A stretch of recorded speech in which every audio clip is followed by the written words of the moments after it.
ನಮಸ್ಕಾರ. ಭಾರತದಲ್ಲಿ ಜನಗಣತಿ 2027 ಪ್ರಾರಂಭವಾಗಲಿದೆ. ಜನಗಣತಿ ವಿಶೇಷವಾಗಿದೆ, ಏಕೆಂದರೆ ಇದನ್ನು ಡಿಜಿಟಲ್ ಪರಿಕರಗಳನ್ನು ಬಳಸಿ ನಡೆಸಲಾಗುವುದು. ಮೊದಲ 4 ಹಂತಗಳಲ್ಲಿ ಮನೆಗಳ ಪಟ್ಟಿ ಮಾಡುವ ಮತ್ತು ಪ್ರತಿಯೊಂದು ಮನೆಗಳನ್ನು ಎಣಿಸುವ ಕಾರ್ಯಗಳನ್ನು ನಡೆಸಲಾಗುತ್ತದೆ. 2ನೇ ಹಂತದಲ್ಲಿ ಜನಸಂಖ್ಯಾ ಗಣನೆ ನಡೆಯುತ್ತದೆ. ಮೊದಲನೇ ಹಂತದ ಬಗ್ಗೆ ಮಾತಾಡೋಣ. ಈ ಹಂತದಲ್ಲಿ ನೇಮಿಸಲಾದ ಎಣಿಕಾಧಿಕಾರಿಗಳು ಮನೆಗಳಿಗೆ ಭೇಟಿ ನೀಡಿ ಅವುಗಳ ಬಗ್ಗೆ ಮಾಹಿತಿಯನ್ನು ಸಂಗ್ರಹಿಸುತ್ತಾರೆ. ಈ ಪ್ರಕ್ರಿಯೆಯನ್ನು ಸ್ವಯಂ ಗಣತಿ ಪೋರ್ಟಲ್ ಮೂಲಕವೂ ಪೂರ್ಣಗೊಳಿಸಬಹುದು. ಮನೆಯ ಮುಖ್ಯಸ್ಥರು ಅಥವಾ ಯಾವುದೇ ಕುಟುಂಬದ ಸದಸ್ಯರು ಪೋರ್ಟಲ್ಗೆ ಭೇಟಿ ನೀಡಿ ಅವರ ಮನೆ ಮತ್ತು ಲಭ್ಯವಿರುವ ಸೌಲಭ್ಯಗಳಿಗೆ ಸಂಬಂಧಿಸಿದ ವಿವರಗಳನ್ನು ಭರ್ತಿ ಮಾಡಬಹುದು.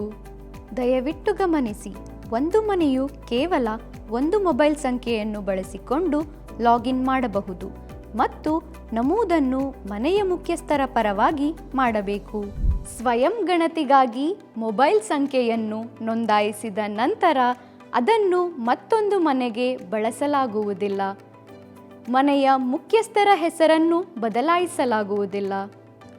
ಜನರು ಸ್ವಯಂ ಗಣತಿ ಮಾಡಿದರೆ ಗಣತಿ ಪ್ರಕ್ರಿಯೆಯು ಸುಲಭ ಮತ್ತು ವೇಗವಾಗುತ್ತದೆ. ಇದು ಒಂದು ವಿಶಿಷ್ಟ ಉದ್ದೇಶ. ಸ್ವಯಂ ಗಣತಿ ಒಂದು ವಿಶೇಷ ಸೌಲಭ್ಯವಾಗಿದೆ. ಆ ನಿರ್ದಿಷ್ಟ ರಾಜ್ಯ ಕೇಂದ್ರಾಡಳಿತ ಪ್ರದೇಶದಲ್ಲಿ ಹೌಸ್ ಲಿಸ್ಟಿಂಗ್ ಕಾರ್ಯಾಚರಣೆಗಳು ಪ್ರಾರಂಭವಾಗುವ 15 ದಿನಗಳ ಮೊದಲು ಇದನ್ನು ಲಭ್ಯವಾಗುವಂತೆ ಮಾಡಲಾಗುತ್ತದೆ. ಇಚ್ಛಿಸುವ ಯಾರಾದರೂ ಸ್ವಯಂ ಗಣತಿಯ ಮೂಲಕ ತಮ್ಮ ವಿವರಗಳನ್ನು ಮುಂಚಿತವಾಗಿ ನೋಂದಾಯಿಸಿಕೊಳ್ಳಬಹುದು. ಸ್ವಯಂ ಎಣಿಕೆ ಪೋರ್ಟಲ್ನಲ್ಲಿ ವಿವರಗಳನ್ನು ಹೇಗೆ ನಮೂದಿಸುವುದು? ಮೊದಲು SE ಪೋರ್ಟಲ್ ತೆರೆಯಿರಿ. ನಂತರ ನಿಮ್ಮ ರಾಜ್ಯ ಅಥವಾ ಕೇಂದ್ರಾಡಳಿತ ಪ್ರದೇಶವನ್ನು ಆಯ್ಕೆ ಮಾಡಿ ಮತ್ತು ಕ್ಯಾಪ್ಚಾವನ್ನು ಭರ್ತಿ ಮಾಡಿ. ನಂತರ ಸ್ವಾಗತ ಪರದೆಯು ಮುಂದಿನ ಹಂತಗಳ ಮೂಲಕ ನಿಮಗೆ ಮಾರ್ಗದರ್ಶನ ನೀಡುತ್ತದೆ. ಮನೆಯ ಮುಖ್ಯಸ್ಥೆ, ಉದಾಹರಣೆಗೆ ಇಲ್ಲಿ ಸುಶೀಲಾದೇವಿ, ತನ್ನ ಹೆಸರು ಮತ್ತು ಮೊಬೈಲ್ ಸಂಖ್ಯೆಯನ್ನು ನಮೂದಿಸುತ್ತಾರೆ. ನಿಮ್ಮ ಆದ್ಯತೆಯ ಭಾಷೆಯನ್ನು ಆರಿಸಿ. ನಂತರ OTP ಮೂಲಕ ಪರಿಶೀಲನೆ ಮಾಡಲಾಗುತ್ತದೆ. ಸಂಪೂರ್ಣ ಪ್ರಕ್ರಿಯೆಯು ಸುರಕ್ಷಿತ ಮತ್ತು ತುಂಬ ಸರಳವಾಗಿದೆ. ಜಿಲ್ಲೆ ಮತ್ತು ಹತ್ತಿರದ ಲ್ಯಾಂಡ್ಮಾರ್ಕ್ ಅನ್ನು ಆಯ್ಕೆ ಮಾಡುವುದು ಅವಶ್ಯಕ. ನಕ್ಷೆಯಲ್ಲಿ ಮಾರ್ಕರ್ ಕಾಣಿಸಿಕೊಳ್ಳುತ್ತದೆ. ನೀವು ಹುಡುಕಿದ ಲ್ಯಾಂಡ್ಮಾರ್ಕ್ ಅನ್ನು ಸೂಚಿಸುತ್ತದೆ. ಈಗ ಮಾರ್ಕರ್ ಅನ್ನು ನಿಮ್ಮ ಮನೆಯ ಸ್ಥಳಕ್ಕೆ ಎಳೆಯಿರಿ. ನಂತರ ಸೇವ್ ಆ್ಯಂಡ್ ನೆಕ್ಸ್ಟ್ ಕ್ಲಿಕ್ ಮಾಡಿ. ನಂತರ HLO ಪ್ರಶ್ನಾವಳಿ ಪುಟ ತೆರೆಯುತ್ತದೆ. ಹೆಚ್ಚಿನ ಪ್ರಶ್ನೆಗಳು ಆಯ್ಕೆ ಆಧಾರಿತವಾಗಿರುತ್ತವೆ. ಹೆಸರುಗಳನ್ನು ನಮೂದಿಸಲು ಫೊನೆಟಿಕ್ ಮತ್ತು ವರ್ಚುವಲ್ ಕೀಬೋರ್ಡ್ ಸಹ ಇರುತ್ತದೆ. FAQಗಳು ಮತ್ತು ಟೂಲ್ ಟಿಪ್ಗಳು ಯಾವುದೇ ಸಂದೇಹಕ್ಕೆ ತ್ವರಿತ ಸ್ಪಷ್ಟೀಕರಣವನ್ನು ಒದಗಿಸುತ್ತವೆ.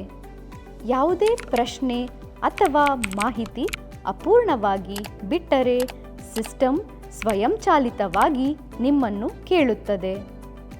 ಎಲ್ಲ ವಿವರಗಳನ್ನು ಭರ್ತಿ ಮಾಡಿದ ನಂತರ ಅವುಗಳನ್ನು ಎಚ್ಚರಿಕೆಯಿಂದ ಪರಿಶೀಲಿಸಿ. ಅಗತ್ಯವಿದ್ದರೆ ನೀವು ತಿದ್ದುಪಡಿಗಳನ್ನು ಮಾಡಬಹುದು. ಡ್ರಾಫ್ಟನ್ನು ಸೇವ್ ಮಾಡಿ ಅಥವಾ ಅಂತಿಮವಾಗಿ ಸಲ್ಲಿಸಿ. ಸಲ್ಲಿಸಿದ ನಂತರ Hನಿಂದ ಪ್ರಾರಂಭವಾಗುವ 11 ಅಂಕಿಯ SEID ಪರದೆಯ ಮೇಲೆ ಪ್ರದರ್ಶಿಸಲ್ಪಡುತ್ತದೆ. ನೀವು ಅದನ್ನು SMS ಮೂಲಕವೂ ಸ್ವೀಕರಿಸುತ್ತೀರಿ. ಗಣತಿದಾರರು ನಿಮ್ಮ ಮನೆಗೆ ಭೇಟಿ ನೀಡಿದಾಗ ಈ SEIDಯನ್ನು ಅವರೊಂದಿಗೆ ಹಂಚಿಕೊಳ್ಳಿ. ನೀವು ಒದಗಿಸುವ ನಿಖರವಾದ ಮಾಹಿತಿಯು ನಮ್ಮ ದೇಶವನ್ನು ಬಲಪಡಿಸುವುದಲ್ಲದೆ ಅದರ ನಿಜವಾದ ಚಿತ್ರಣವನ್ನು ಸಹ ಪ್ರಸ್ತುತಪಡಿಸುತ್ತದೆ. ಆದ್ದರಿಂದ ಭಾಗವಹಿಸಿ ಮತ್ತು ನಿಮ್ಮ ಸಹಕಾರವನ್ನು ಪ್ರದರ್ಶಿಸಿ. ಗಣತಿ ನಮ್ಮ ವಿಕಾಸ.